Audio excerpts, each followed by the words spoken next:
Ya, halo, apa kabar? Sahabat sukses semua. Ya.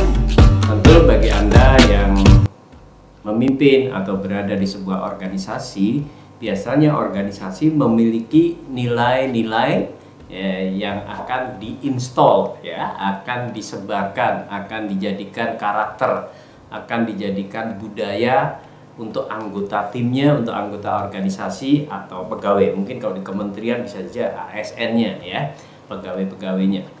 Tentu memasukkan nilai-nilai ke dalam pikiran karyawan, pikiran para staf, pikiran anggota tim keluarganya, anggota tim, ya, itu tidak sesederhana yang sekedar untuk disampaikan, ya. Misalnya ya, ada nilai-nilai yang sudah sangat bagus gitu. Orang sudah mengenal bahwa integritas itu bagus, gitu. Orang sudah mengenal disiplin itu bagus. Orang sudah mengenal bahwa untuk menjadi sukses itu orang harus kreatif, itu bagus. Tapi hal-hal semacam ini tentu dari top down gitu, artinya di bagian manajemen sudah menentukan bahwa, atau mungkin owner sebuah perusahaan sudah menentukan bahwa nilai-nilai yang akan kita anut adalah misalnya jujur, peduli, humble, atau apapun, ya. Termasuk di dalam pemerintahan, mungkin kalau di BUMN itu ada akhlak gitu, ya.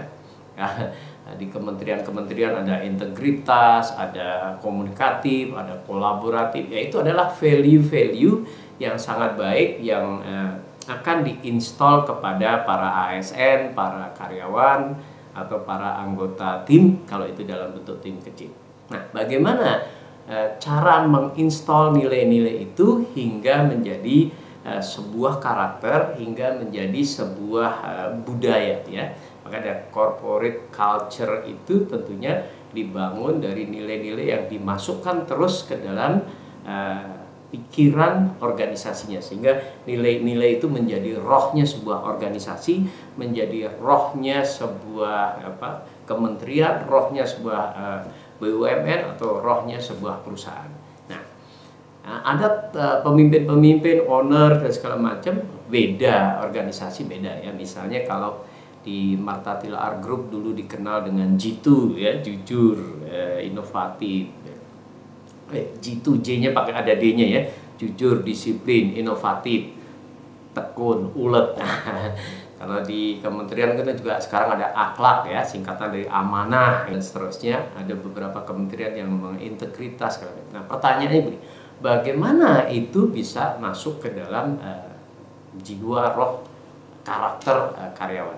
Ya, teman-teman, jadi nilai-nilai itu akan dimasukkan ke dalam pikiran, ya. Nilai-nilai itu akan dimasukkan ke dalam pikiran.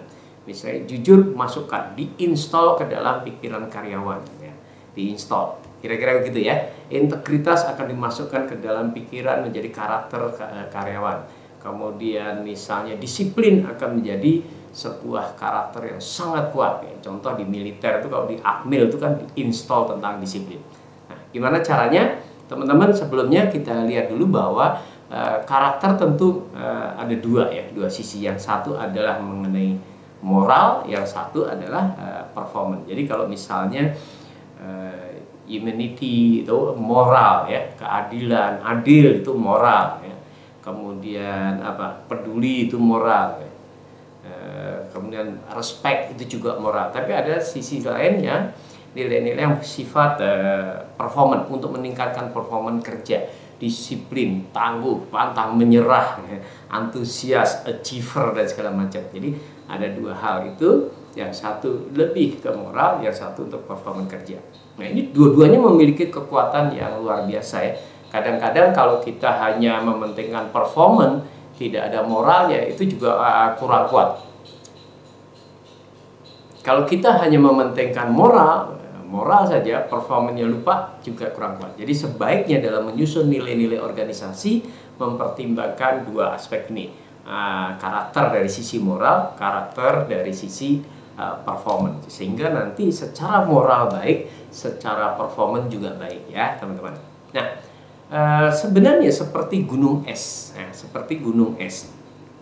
Jadi bagaimana yang memasukkan nilai-nilai itu menjadi karakter kita, menjadi karakter tim, menjadi karakter sebuah departemen, menjadi karakter sebuah misalnya kementerian gitu, itu harus tahu dulu ya teman-teman. Yang kita lihat di permukaan itu sebenarnya kan behavior saja, behavior.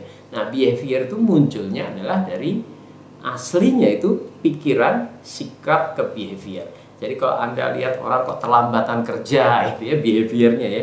Artinya sikapnya dia terhadap pekerjaan, sikapnya terhadap waktu, sikapnya terhadap tanggung jawab tugas-tugasnya itu juga akan kelihatan dari behaviornya gara-gara sikapnya. Sikapnya terbentuk karena mikirnya bisa saja salah. Wah, misalnya berpikir gini, Peter Geblek kerja di departemen ini sama aja, Peter Geblek kerja di perusahaan ini sama saja, nggak dilihat bonusnya, perbedaannya nggak signifikan. Itu kan masalah berpikir yang salah gitu ya. Berpikir yang salah menyebabkan sikap yang salah, memunculkan perilaku yang salah. Ini bagus banget. Jadi bagaimana cara installnya teman-teman? Nah, ini bagaikan di komputer ya. Kalau di komputer itu kan ada program, kita install. Jadi otak manusia diinstal. Otak manusia juga layaknya program. Jadi sebenarnya perilaku orang atau mungkin respon terhadap sesuatu ya, respon atau action itu kan sebenarnya respon terhadap sesuatu. Itu adalah stimuli masuk di proses keluar sebagai action. Stimuli, apapun itu stimulinya, kemudian diproses di pikirannya, kemudian reaksinya seperti apa. Nah, orang dicolek pipinya bisa berpikir marah, dianggap melecehkan karena program pikiran seperti itu, kemudian dia memukul balik. Ada orang yang dihina tersenyum, ada orang dihina langsung dibacok. Itu karena stimuli diproses di pikiran, kemudian muncullah reaksi atau actionnya. Kalau begitu sebenarnya berbicara nilai-nilai, menginstal nilai-nilai, internalisasi nilai-nilai adalah memasukkan nilai-nilai itu menjadi sebuah set of program di kepala karyawan, sets of program di kepala para katakanlah ASN atau anggota tim. Jadi bagaimana membuat program-program pikiran manusia. Ya. Itu kalau untuk karyawan, untuk orang siapapun ya, kalau kita mau supaya respon orang itu semakin berkualitas, tentunya prosesnya harus semakin berkualitas. Jadi dimasukkanlah program-program yang baik ya, termasuk itu value yang baik, nilai-nilai yang baik, jujur, integritas, disiplin, tanggung jawab, setia kawan. Nah, itu dimasukkan ke dalam pikiran seseorang. Bagaimana cara memasukkannya? Atau kenapa kalau Anda melihat orang kok masih responnya salah, karakternya jelek, itu pasti karena salah program ya. Bukan tentu pas menjadi karyawan Anda, tapi mungkin lingkungan dulu waktu dia bermain, lingkungan dia waktu kecil, lingkungan dia di keluarga, yang sebenarnya programnya bukan program yang sesuai yang diharapkan oleh organisasi ya. Jadi memasukkan ke dalam pikiran tentu jalurnya teman-teman ya lewat panca indera kan, apa yang dia lihat, apa yang dia dengar ya, apa yang dia rasakan ya, panca indera lah ya, panca indera. Itu kan input device-nya. Input device, pintu masuknya program-program itu lewat mata, telinga ya, paling dominan mata telinga ya, apa yang dia rasa, apa yang dia raba itu juga masukkan ke dalam program. Nah, yang paling kuat menurut surveinya memang secara visual, apa yang dia lihat akan menjadi program yang sangat kuat di pikirannya. Kalau gitu itu kita jadikan tools kita. Nah, bagaimana cara strateginya untuk memasukkan nilai-nilai atau orang mengenal internalisasi nilai ya, atau kristalisasi nilai ya. Value crystallization. Nah, memasukkan nilai-nilai sehingga menginternal menjadi diri jadi seseorang, menjadi karakter seseorang, menjadi budaya seseorang. Hal yang tidak boleh dilupakan yaitu kita harus teman-teman membangun asosiasi positif. Ini nggak boleh lupa. Bagaimana jujur itu bermanfaat buat dia. Jangan sampai jujur hanya bermanfaat buat organisasi. Apa pentingnya buat saya gitu ya. Bagaimana disiplin itu memiliki kontribusi terhadap dirinya, lebih bahagia, lebih sukses, lebih happy, lebih tenang, lebih damai. Bagaimana jujur membuat kontribusi berasosiasi positif terhadap dirinya, hidupnya lebih tenang, lebih mujur dan sebagainya. Jadi teman-teman, internalisasi yang pertama yang tidak boleh dilupakan tahapannya adalah membuat nilai yang ingin kita install itu memiliki kontribusi positif terhadap dirinya. Jangan buru-buru organisasinya, terhadap dirinya. Jadi kalau ke perusahaan nih orang bilang apa untungnya buat kita gitu ya, terhadap dirinya. Jujur apa pentingnya buat dia, disiplin apa pentingnya buat dia, rajin apa pentingnya buat dia, kreatif apa pentingnya buat dia. Kalau dia kreatif, dia jujur, dia rajin, dia maju karirnya, kemudian diasosiasikan ya, kebahagiaan keluarga, diasosiasikan kebahagiaan dalam bekerja, kebahagiaan di keluarga, kebahagiaan dalam berteman di lingkungan manapun. Nah, karena kejujuran itu membuat dia menjadi lebih baik. Itu asosiasi positif. Jadi apapun nilai yang akan kita install, internalisasi kepada ASN, kepada karyawan, kepada tim, harus dibuat dulu, didesain, disampaikan agar orang itu paham, mengerti, senang. Nah, jadi oh iya nih ya. Tentu approach-nya macam-macam. Kalau orangnya sangat spiritual, misalnya jujur ya, asosiasinya ke surga gitu ya. Orang jujur asosiasinya ke surga, biar itu kuat. Tapi kalau orangnya finansialnya kuat, value pribadinya finansialnya kuat, jujur jadi untung. Salesnya jadi laku, karya jadi bagus ya. Kan ada orang yang value pribadinya beda-beda, ada yang finansial, ada yang spiritual, ada yang sosialnya lebih kuat. Nah, jadi kalau orang yang kira-kira finansialnya kuat itu dipindah keluar Jawa, misalnya dia kerja di Jawa gitu, dengan naik gaji misalnya 20%, dia mau. Tapi kalau value pribadinya family sangat kuat, mungkin dipindah dengan gaji 2 kali lipat keluar kota itu nggak mau, karena dia mau bersama terus dengan keluarganya. Jadi itu juga perlu dilihat ya. Jadi perlu dilihat ketika kita bikin asosiasi yang sangat positif terhadap value pribadinya, dia akan tertarik tuh untuk melakukan hal itu ya, jujur ya, integritas. Artinya internalisasi kita ada di tahapan yang benar. Kemudian bagaimana ya teman-teman cara memasukkannya? Ya, kalau tadi kita lihat bahwa program kepala kemudian naiknya ke sikap, kemudian ke behavior. Berarti kan kita fokus on pikiran manusia. Nah, untuk masuk ke pikiran manusia, di pikiran itu ada yang namanya bawah sadar. Nah, sebenarnya yang kita masukkan itu bawah sadar ya. Bawah sadar. Kalau dari ilmu otak, saya belajar dari seorang dokter mengatakan bahwa sesuatu yang diulang-ulang tentu makin tebal di otaknya, neuronnya makin tebal. Jadi tahapan yang pertama yang harus kita lakukan tentu repetisi, berulang-ulang. Entah itu melalui telinga dengan atasan mengatakan misalnya value perusahaannya mau diinstal adalah integritas, kita harus berintegritas. Berulang-ulang didengar integritas. Berulang-ulang dia melihat integritas, sehingga itu akan semakin menguat ya. Dari sisi repetisi, sering dengar, sering lihat, otaknya makin tebal ya. Sama aja pemain bola, sering nendang, neuron otak nendangnya makin tebal, sehingga sampai muncul menjadi refleks. Cristiano Ronaldo main bola kadang-kadang sudah nggak mikir tuh, kok nendang ya, refleksnya itu sudah pas saja. Kenapa itu? Karena kekuatan repetisi. Yang dilihat jujur, yang didengar jujur, maka kristalisasi, internalisasi menjadi apa? Menjadi kuat ya. Kemudian teman-teman memasukkan lagi dalam pikiran, terutama bawah sadar, itu lewat jalur emosi ya.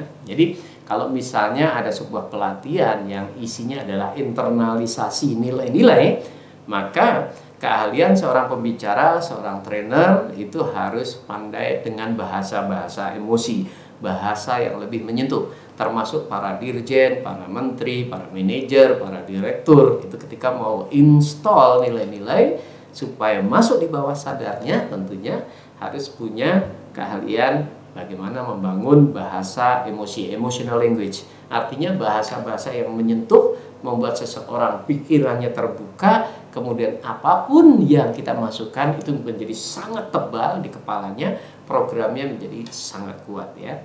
Bahkan itu menjadi permanen gitu. Ketika orang itu bisa mengatakan dengan bagus secara emosional, kemudian diinstal, itu menjadi permanen ya.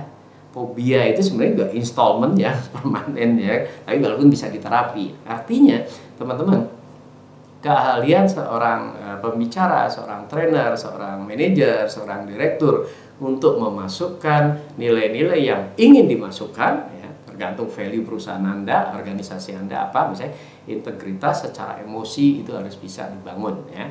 Bagaimana orang itu kalau tidak integrit, resiko-risikonya seperti apa. Nah, tombol-tombol emosi itu ada di 3, ya.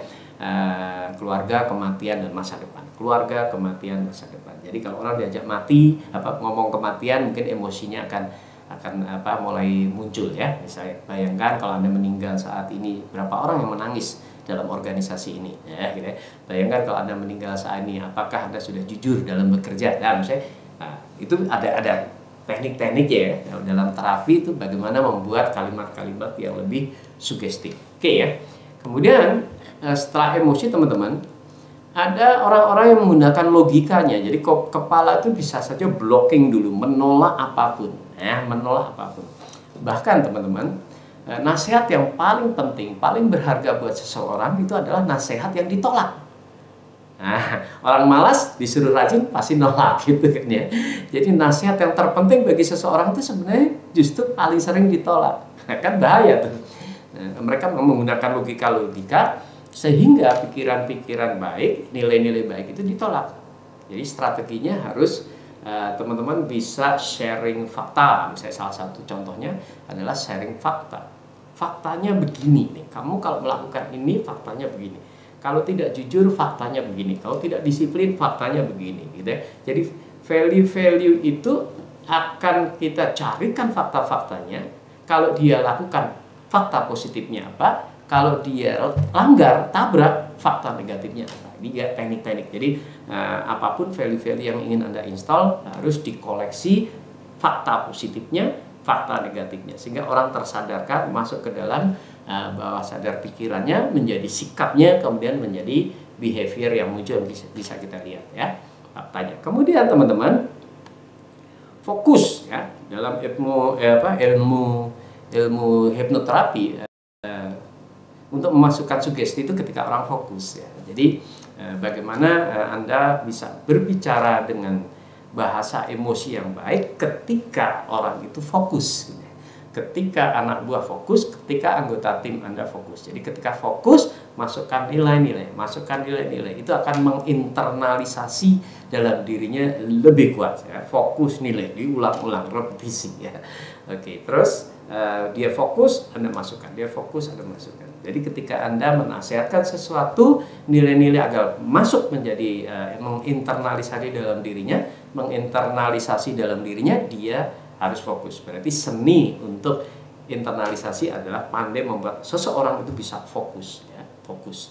Nah, kalau misalnya Anda mencari trainer, pembicara yang jago membuat orang tetap fokus, tetap tune in, nggak ngantuk, nggak mikir sana sini, dia mengikuti sesi dengan penuh antusias, dia fokus, masuk, gitu ya. Bahwa ya, jujur, integritas, disiplin. Nah, itu akan menjadi lebih kuat, menjadi nilai-nilai dirinya. Kemudian ada teknik lain, ya, teman-teman, itu redefinisi. Jadi seringkali orang salah memilih definisi-definisi. Karena jujur dianggapnya repot, disiplin dianggapnya repot, ya. Nah, kalau orang disiplin capek, jadi bisa aja didefinisikan ulang, ya. Apa artinya jujur? Bisa aja definisinya misalnya adalah cara terbaik untuk membuat hati Anda bahagia. Apa artinya disiplin? Itu cara kerja yang paling mudah dan memudahkan orang lain. Nah, semua nilai-nilai itu bisa saja didefinisikan salah oleh seseorang, oleh karyawan Anda, oleh ASN, sehingga mereka tidak memiliki karakter yang nilainya kita inginkan karena definisinya salah, ya. Sukses saja definisinya banyak, ya. Kalau dia definisinya kaya, mungkin menjadi seorang TNI agak susah itu, ya. Tapi kalau misalnya definisinya menjadi pengabdian, definisinya menjadi heroik, itu akan berbeda. Dia bisa kejar itu. Oke, jadi redefinisi. Jadi nanti Anda harus cari apakah di kepala program-program karyawan ataupun ASN ataupun anak buah atau anggota tim itu kalau definisinya masih salah, tentu juga masih susah memasukkannya. Jadi redefinisi agar masuknya tuh belum langsung ke bawah dasar sadarnya mereka punya definisi yang lebih empowering, berdaya sesuai dengan visi misi perusahaan. Nah, kemudian itu bisa berjalan dengan baik ya. Ada hal yang lain menemukan makna ya. Kadang-kadang orang bekerja itu maknanya apa? Nyari uang, mungkin paling dasar kan gitu. Padahal itu bisa jadi menjadi motivasi yang sebenarnya nilainya paling lemah ya. Kalau dia bisa memaknai sebagai ibadah, sebagai perjuangan dan segala macam, tergantung organisasi Anda ya. Misalnya kalau di rumah sakit dia sebagai pejuang, sebagai pahlawan, itu bisa dimaknai sebagai ibadah, sebagai jalur untuk menuju kehidupan setelah kematian yang lebih baik. Itu dikasih meaning, dikasih makna yang lebih kuat. Value-value yang akan kita install itu diberi makna positif yang sangat kuat, sehingga dia akan jatuh cinta dengan value-value itu. Misalnya tadi ya, dari sisi karakter yang performance gitu. Kenapa sih mesti antusias? Kenapa mesti ramah? Melayani itu keren gitu kan. Mungkin selama ini definisi meaningnya melayani itu adalah malas, direndahkan, gengsi, bahkan gitu ya. Tapi ketika sudah diubah meaningnya melayani itu jadi keren, akan berbeda. Walaupun seorang security yang jagoan nggak mempan dibacok, dia mau bawain payung untuk nganter ketika hujan nasabahnya untuk masuk kantor ya kan. Nah itu karena menemukan makna yang lebih kuat. Jadi trainer, pembicara, manajer, direktur, atasan, owner yang ingin memasukkan nilai-nilai atau menginternalisasi nilai-nilai wajib ya bisa memberikan makna-makna yang kuat, yang bagus, yang positif, yang menarik ya, yang menarik. Oke ya. Ya, baik teman-teman. Jadi memang ini seru ya. Sebenarnya program soft skill itu rata-rata adalah internalisasi nilai-nilai. Bagaimana membuat nilai-nilai itu orang masuk ke dalam pikirannya menjadi program untuk memproses setiap stimuli yang masuk ya. Jadi dikasih tugas, responnya bagus ya. Ada stimulan apa, responnya bagus. Diproses di kepalanya dengan value-value yang ada. Karena memang betul, yang mempengaruhi output, yang mempengaruhi respon, yang mempengaruhi reaksi dari seseorang adalah ada nilai, ada keyakinan, ada pengalaman, ada kondisi mental, ada pertanyaan yang diajukan. Nah, salah satunya nilai. Ketika nilai-nilai itu kuat sekali, pasti responnya atau actionnya akan lebih bagus. Oke teman-teman, selamat untuk melakukan internalisasi nilai-nilai yang baik di organisasi Anda. Mudah-mudahan organisasi Anda semakin sukses sesuai visi misi, semua berjalan lancar. Oke, see you.